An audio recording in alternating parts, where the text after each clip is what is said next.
नमस्ते dear viewers. आज के इस वीडियो में हम लोग voltage magnification in series resonant circuit को डिस्कस करने वाले हैं। मेरे प्यारे व्यूअर्स, देखिए पिछली वीडियो में हम लोगों ने सीरीज रेजोनेंट सर्किट अर्थात series resonance in LCR circuit को डिस्कस किया है। वहाँ पे हम लोगों ने एक कैरेक्टर देखा था, एक चीफ कैरेक्टर कह सकते हैं सीरीज रेजोनेंट सर्किट का, वो था वोल्टेज मैग्निफिकेशन का।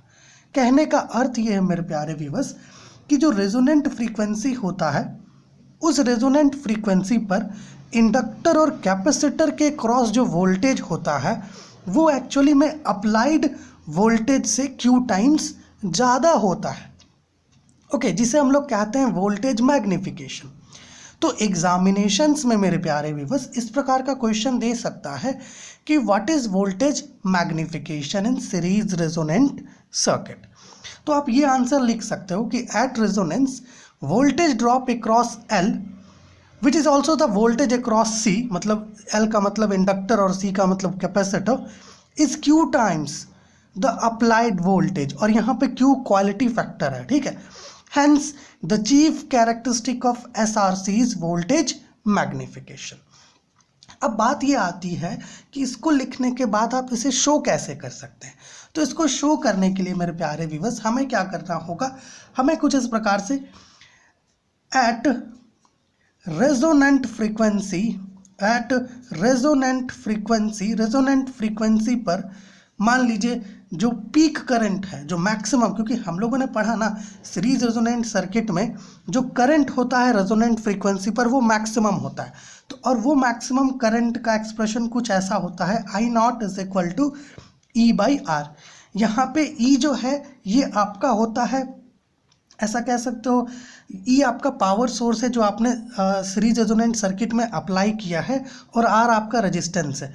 क्योंकि हम लोगों ने क्या देखा था कि रेजोनेंट फ्रीक्वेंसी पर जो टोटल इम्पीडेंस होता है सर्किट का वो आर से इक्वल होता है, ठीक है। इसलिए हम लोग जेड की जगह पे डायरेक्ट यहाँ पे आर ले रहे हैं और इसी करंट का जो है आगे यूज़ करेंगे।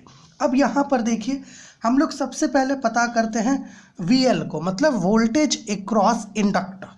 तो वोल्टेज अक्रॉस इंडक्टर जब आप निकालोगे तो ये क्या होगा, ये आपका होगा करंट इनटू रेजिस्टेंस, और यहाँ पर चूंकि इंडक्टर है तो इंडक्टर के केस में क्या लेना होगा, हमें इंडक्टिव रिएक्टेंस लेना होगा, और इंडक्टिव रिएक्टेंस आपका इस ओमेगा एल से इक्वल होता है। अब चूंकि हम लोग रेजोनेंट फ्रीक्वेंसी की बात कर रहे हैं इसलिए ओमेगा की जगह हम लोग ओमेगा नॉट यूज़ करेंगे, ठीक है। अब यहाँ देखिएगा, चूंकि आई नॉट जो पीक करंट है, मैक्सिमम करंट है रेजोनेंट फ्रीक्वेंसी पर, इसके जगह पर ई बाई आर हम लोग ले सकते हैं। तो ये ले लेते हैं E by R into omega not L, और आप इसे ऐसे लिख सकते हो E into omega not L by R, okay. और आप चाहो तो इसे ऐसे भी लिख सकते हो VL is equal to E into Q, where जहाँ पे ये जो आपका omega not L by R है ये क्यू से इक्वल है। इसे हम लोग कहते हैं quality factor, is quality factor. इसे हम लोग क्या कहते हैं, इसे कहते हैं क्वालिटी फैक्टर, ठीक है। अब आप यहाँ पे देख पा रहे हैं मेरे प्यारे व्यूअर्स, हम लोगों ने स्टार्टिंग में क्या कहा कि ई जो है ये आपका वोल्टेज है जो आपने अप्लाई किया है सीरीज रेजोनेंट सर्किट में, या जो आपने LCR सर्किट लिया है सीरीज LCR सर्किट, उसमें जो आपने वोल्टेज अप्लाई किया है वो ई है। बट हमें जो वोल्टेज मिल रहा है इंडक्टर के क्रॉस वो तो क्यू टाइम्स ज़्यादा है जो वोल्टेज आपने अप्लाई किया है, ओके। इसी कैरेक्टर को कहते हैं वोल्टेज मैग्निफिकेशन, ओके। अब थोड़ा कैपेसिटर के क्रॉस देख लेते हैं। कैपेसिटर के क्रॉस भी सेम क्यू टाइम्स का वोल्टेज मैग्निफिकेशन हमें मिलेगा, VC is equal to I not into 1 by omega not C, ठीक है। जो कैपेसिटर का रिएक्टेंस होता है वो यूज़ करना है। अब चूंकि प्यारे व्यूअर्स हम लोग रेजोनेंट फ्रीक्वेंसी का बात कर रहे हैं, इस फ्रीक्वेंसी का बात कर रहे हैं, इस फ्रीक्वेंसी पर क्या होता है कि जो आपका रिएक्टेंस होता है इंडक्टर के कारण और जो रिएक्टेंस होता है कैपेसिटर के कारण, ये दोनों एक दूसरे से इक्वल होता है। तो हम लोग क्या कर सकते हैं, 1 बाई ओमेगा नॉट सी की जगह पर ओमेगा नॉट एल रख सकते हैं।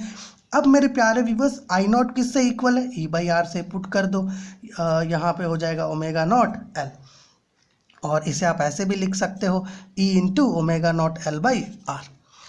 सो VC is equal to E into Q, where जहाँ पे आपका ये जो Q है ये इक्वल है omega naught L by R से, जिसे आप कहते हैं क्वालिटी फैक्टर। ठीक है, क्वालिटी फैक्टर। अब जरा सा गौर से देखिए मेरे प्यारे व्यूअर्स, जो वोल्टेज है अक्रॉस इंडक्टर और जो वोल्टेज है अक्रॉस कैपेसिटर, ये क्या है, Q times the applied voltage. Okay, यहाँ पर ये E क्या है, E है आपका अप्लाइड वोल्टेज है। ओके, और हम लोग देख पा रहे हैं कि जो वोल्टेज है इंडक्टर के अक्रॉस और जो कैपेसिटर है उसके अक्रॉस, वो क्या है, Q टाइम्स ज़्यादा है। ओके, जो वोल्टेज आपने अप्लाई किया है, इसे ही कहते हैं वोल्टेज मैग्निफिकेशन। ये सीरीज रेजोनेंट सर्किट का एक चीफ कैरेक्टरिस्टिक है।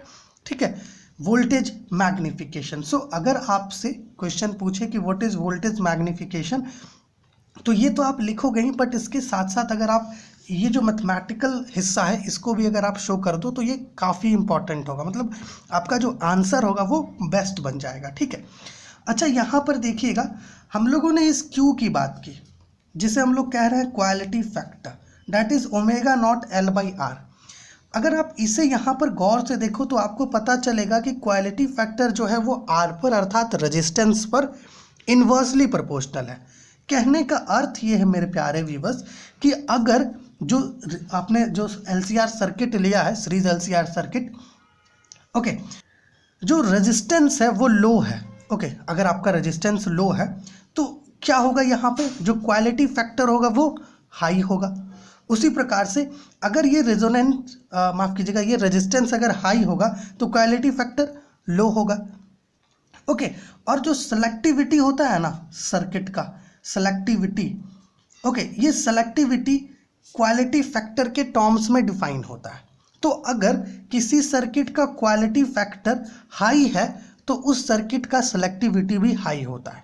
ओके, और क्वालिटी फैक्टर किस पे डिपेंड कर रहा है, रेजिस्टेंस पर। ओके, सो अगर आपका जो सर्किट है उसका रेजिस्टेंस लो हुआ तो क्वालिटी फैक्टर हाई होगा, क्वालिटी फैक्टर हाई होगा तो जो डिग्री है सेलेक्टिविटी का सर्किट का वो हाई होगा। ओके, सो ये एक बहुत ही इंपॉर्टेंट थिंग है जो आपको ध्यान में रखना चाहिए। ठीक है, ओके, तो देखिए आज के इस वीडियो में हम लोगों ने एक बहुत ही इंपॉर्टेंट चीज़ दैट इज़ वोल्टेज मैग्निफिकेशन को डिस्कस किया। आशा है ये वीडियो आपके लिए हेल्पफुल हुआ होगा। चलिए मिलते हैं आपसे अगली वीडियो में।